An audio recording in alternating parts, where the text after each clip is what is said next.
Hello everyone, and welcome to the Finance and Risk Corner. Today we explore a simple topic, yet a very important one, because it has so many applications and not only in the fields of finance and investing. We will be looking at the different types of means, like the arithmetic, weighted, geometric, and harmonic means. When you calculate an average value, you could be calculating one of four different types of means, so you must know which one is most appropriate given specific circumstances. Let's first define them. The arithmetic mean is the simplest one. This is the one that almost everyone is familiar with. This is where you sum all the observations and you divide by the number of observations. The idea here is that all observations carry the same weight. A weighted mean is a slight twist on the arithmetic mean to factor in the fact that some of those observations might carry a higher weight or a different probability of occurrence relative to the others. A geometric mean is extremely useful in finance because this is the only one that takes into account compound interest, i.e. the fact that earned interest does not only happen on the original invested capital, but also on any previously earned interest. And finally, the harmonic mean, which can be a very useful shortcut on the arithmetic mean under very specific circumstances. So stay with me to learn more about each of the four different types. So let us define a mean first. A mean is the most common value for a series of observations. This definition is a bit weak because sometimes when you calculate the mean for a series of returns, you would see that the mean might never occur or just occur once. So when we say the most common value for a series of observations, it's important that you realize that we're not talking specifically about a historical series where the mean value is the one that occurs the most. This is from an expectational perspective, from a probability distribution perspective. This is the outcome with the highest probability of occurrence. Now look at this series of 8 observations corresponding to stock returns over the last 8 years. If you calculate the average, the arithmetic mean, you simply sum the observations and divide by 8. The average is 3%. Of course, 3% is not the outcome that occurs the most in this time series. An average can be defined in a better way.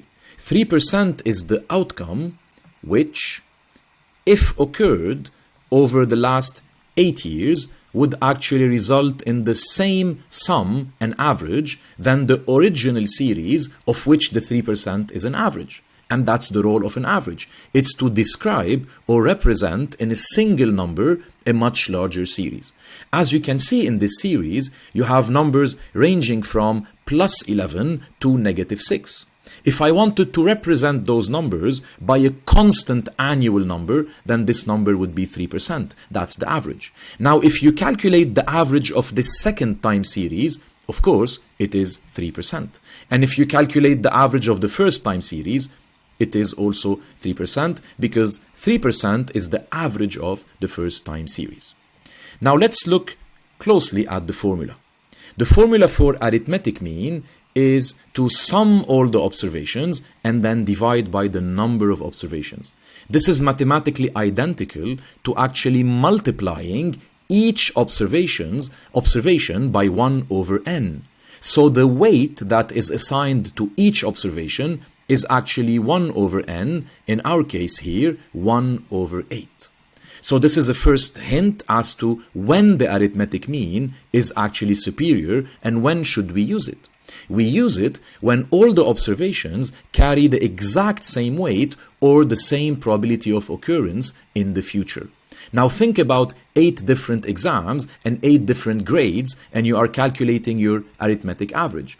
If those 8 different exams cover topics that have the exact same weight, then this is the way to go. The arithmetic mean would be sound because each observation would have the same weight. Now, a weighted mean is a slight variation on the arithmetic mean to allow for differing weights and differing probability of occurrence. Now, the 4% observation might be assigned a 10% weight or 0.1. That's different from the 1 over 8 weight that was assigned to that observation. Observation number 2, which is the 3%, might be assigned a 30% weight or 0.3. Of course, the sum of all weights should be 100% or 1 so that things make sense. But notice the major difference between the weighted mean and the arithmetic mean, in the sense that the weighted mean accepts different weights, different probabilities of occurrences for each observation within a series. Now, what about the geometric mean? This one is extremely useful, as I mentioned earlier, when you want to calculate the average return that was achieved over a historical period while taking into account the return on returns, which is compound interest. So the arithmetic mean would actually do a very poor job if you simply sum those observations and you divide by 8 and you get 3%. This 3% is not the return that takes into account compound interest. The formula for the geometric mean is easy to apply. Every return, you would add actually 1 to each and every return and then chain link them. So 1 plus 4% multiplied by 1 plus 3% multiplied by 1 minus 2% until you do the same for all 8 observations. When you're done, you raise to the power 1 over 8 because you are averaging over 8 years, and then minus 1. You obtain a geometric mean of 2.8751, which is the average rate of return that takes into account the fact that when you earn 3% in the second year, you are actually earning 3% on the original capital, but also on the 4% that were earned in year 1. Same for the negative 2 in year 3. You're losing 2% on your original capital, but you're also losing 2% of the returns that you would have achieved so far until year 3. You would notice that the geometric mean is lower than the arithmetic mean, and this is always the case.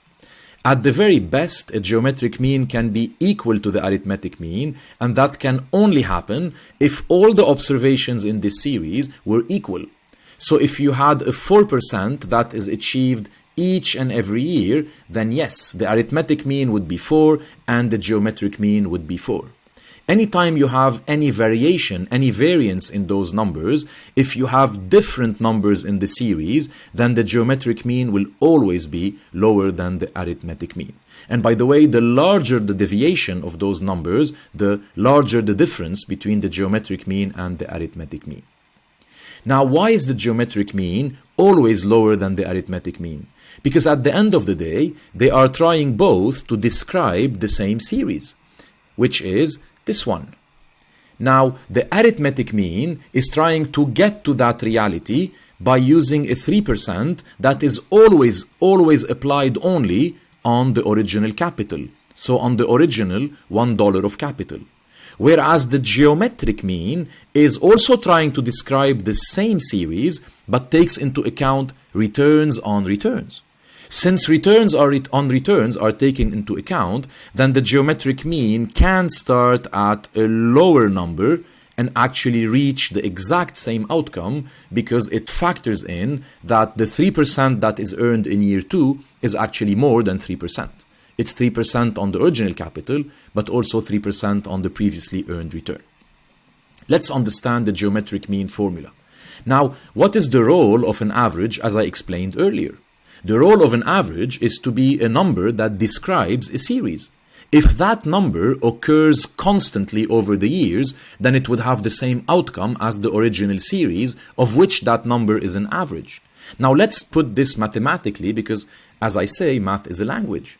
So the geometric average is the number x%, which, if it happens every year for the next remaining or for the next 8 years, right? So it is the percentage x, the average, which if it happens for the next 8 years, so we'll do that for 8 years, it will actually be exactly equivalent to the original time series, which I'm boxing here in red. So if X is an average of that series, then if X occurs constantly over the 8 years, it should give the same answer as this series that I boxed in red again. Now, of course, I could rewrite this as 1 plus X to the power of 8, because this is occurring 8 times for the next 8 years. Now, because X is an average, then this is by definition equal, or else X would not be the average, to 1 plus 4% into 1 plus 3% into 1 minus 2%, 1 plus 8%, 1 plus 11, right? All the way up to 1 plus 5%. Those two would be exactly equivalent. Now, to solve for X, I need to remove the power of 8. And how to remove the power of 8? It's to raise both sides of the equation to the power 1 over 8. So when I raise this one to the power 1 over 8, it disappears, and then this one is raised to the power 1 over 8. So 1 plus X is actually equal to all this series chain linked to the power 1 over 8, which is basically now this formula boxed in red. Now, of course, to isolate X, you have this minus 1. The 1 goes there, and we have replicated exactly the formula. So again, this is a language. This is writing mathematically something that we're saying in words. The geometric average X is the number which, when it occurs 8 times, it has actually the same outcome as this time series, or else X would not have been the average. The rest is simple math. Raise them both to the power 1 over 8, and then take the 1 to the other side, it becomes minus 1, and we would have replicated the formula fully, right? Now, of course, to understand more about that, you could insert here a 1 before this long formula and think of it as your original capital. This is your original capital, which attracts in year 1 a 4% return. Then in year 2, a 3% return is actually generated on the original capital and on the previously achieved return. So that's the formula's way to mathematically capture compound interest or returns on return. Now, the negative 1 that we use at the very end is actually to remove the original capital, this one, and to isolate the average profitability. This is how and why the geometric mean formula is what it is. Now let's look at the harmonic mean. This is a very special type that is used when you are averaging observations that are themselves rates. When I say rates, it doesn't mean a percentage, or it could be, but we simply mean any ratio of two variables. So let's take this simple example to understand how and when is the harmonic mean useful. So let's say a stock is worth 20. You invest $1,000 in that stock. Then the stock goes up to 25. You decide to invest an additional $1,000. The stock goes further up to 28. You invest an additional 1,000. And then the stock finally goes down to 26, and you decide to invest for the last time also $1,000. Let's think of those $1,000 as rounds. So at each round, you are investing the same amount of money, but the stock price is different. So every time you conduct a round, every time you invest $1,000, you are buying a different number of shares. The first time you invested 1K, when the stock is priced at 20, you're actually buying 50 stocks. The second time you're buying less stocks because the stock is more expensive, you're buying 40 stocks. The third and fourth time, you're buying 35.71 and then 38.46 stocks. Now imagine we had absolutely no knowledge of the harmonic mean, and someone asks you to calculate the average price paid per share. You can simply sum the total amount of money that you paid, that's $4,000, and then create a third column, as I did here in my example, to come up with the number of stocks that are bought each time. So in total, you invested $4,000 and you acquired this sum of stocks, 50 plus 40 plus 35 plus 38, which is equal to, the average would be $24.36 per share.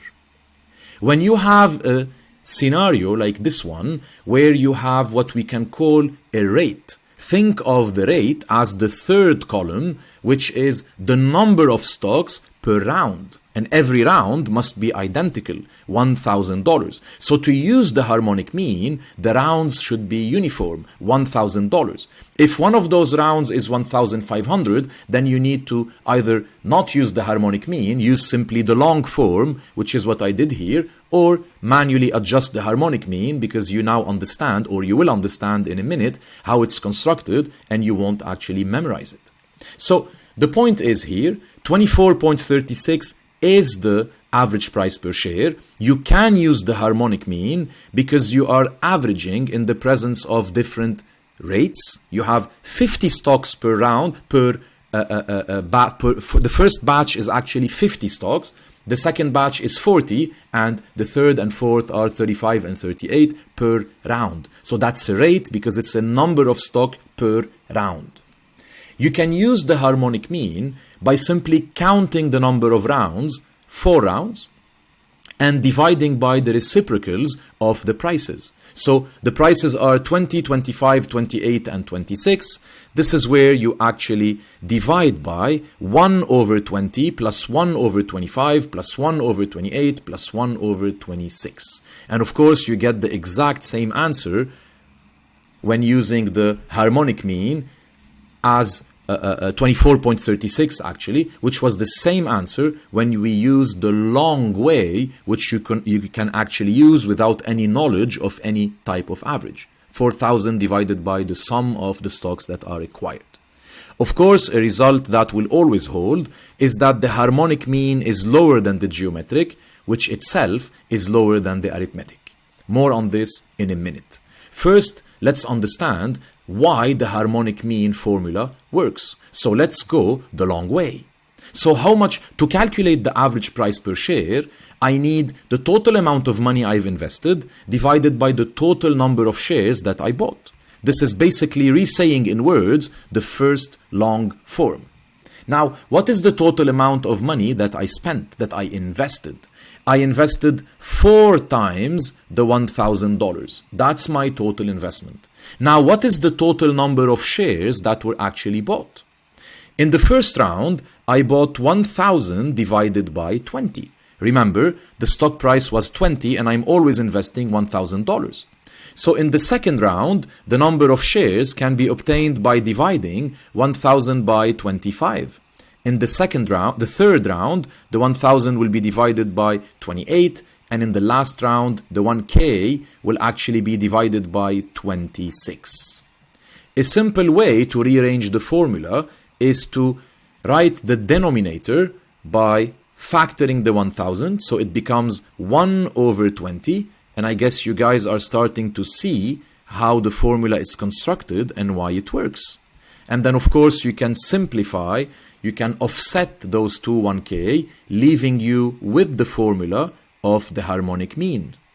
This is why the harmonic mean works, because it is simply derived from the long form where you sum all your investments and you divide them by the total number of shares that were actually acquired. Now, the generic form of the harmonic mean is n. N is 4, which is how many rounds do we have. Of course, the rounds need to be identical. And then in the denominator, you always have the sum of the reciprocal of prices. So 1 over 20 plus, it's a sum, 1 over 25 plus 1 over 28 plus 1 over 26. So this is the reason why the harmonic mean works. On the CFA level 1 exam, if you happen to forget about the formula for the harmonic mean, don't panic. Simply do the simple way, the long way, where you sum all your investments and you divide by the sum of the stocks that were bought, and you have, of course, the same result. But as I said in my introduction, the harmonic mean is a nice shortcut when specific circumstances prevail, like in this example. You have n number of rounds that are actually identical in the terms of the investment amount, and then you have different rates, and you are averaging those rates. This is for the harmonic mean. Now, why is it that the harmonic mean will always be lower than the geometric, which itself is lower than the arithmetic. I've explained why the geometric is lower than the arithmetic, because at the end of the day, the two measures here are trying to describe the same series, but one takes into account compounding. So it can allow itself to start from a lower base and then reach the same description as compounding is taken into account. Now, harmonic mean is typically the lowest of them all, because if you look at my example one more time and you remember the concept of weights, you have prices of 20, 25, 28, and 26. But you need to realize that the lower the price is, the higher the number of stocks that are bought. So basically, the weight assigned to the price 20 is the highest among all other weights. And this always works, because one more time, the lower the price, the higher the number of stocks that are purchased, and the higher the weight that is actually assigned to the value 20. 50 divided by the total number of stocks is the weight assigned to the number 20. While 40 divided by the total number of stocks is the weight assigned to the number 25. So the lower price will always have the higher weight, and hence the average will always be skewed, will always tilt towards the lowest price, and this explains why the harmonic mean is pulled down compared to the geometric and the arithmetic mean. The arithmetic mean doesn't care which price is lower and which price is higher, because it's giving them all the same weight. The harmonic mean does take into account different weights, because it recognizes the fact that the higher the price, the lower the number of shares that are bought given the equal investment amount. And this is why the harmonic mean is always the lowest of the three. So that's it for us. We explained the three different types: harmonic, geometric, arithmetic, of course with a slight variation of the arithmetic being the weighted mean. It's very important on the exam or in life to know which type of average is better. When you are calculating an expected outcome, then you would use the arithmetic mean. When you are calculating a historical rate of return that was achieved, then you must factor in returns on returns, so you'd use geometric means. And when you're calculating the average of rates, or in specific scenarios that look like my example here, you could use, by the way, the arithmetic mean. You would get the exact, not the arithmetic mean in terms of averaging those, but what I referred to as the long form, and you would obtain the same value as when you use the harmonic mean, or use the harmonic mean because it's a nice shortcut. If you're liking the videos so far, I'd be very grateful if you subscribe to the channel, and also if you turn on notifications so that you are aware every time I release a new video. Thank you, and see you soon.